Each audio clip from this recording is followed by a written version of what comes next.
ganun mo buhay na. Di man lang kumuha si mami mo ng ano.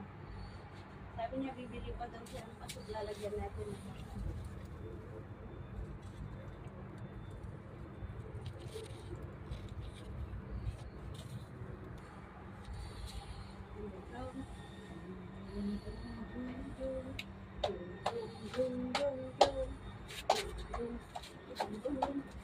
Eat your breakfast, then take shower, then you sleep, ha?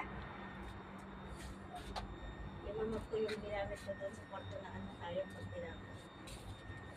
Para pag nasa labas ka, hindi ka naman sa labas magtambay eh.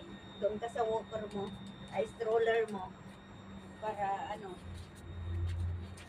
hindi ka maboring. Mamayang hapon lakad-lakad tayo.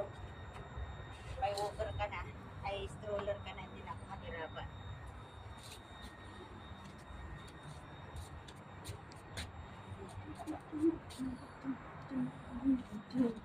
Ang ganda na ng mga talbos ng ano ng sitaw. Ayun oh, yung isa ibig may bungang sitaw. Nag-iisang ikaw. Nasisilaw si Totoy.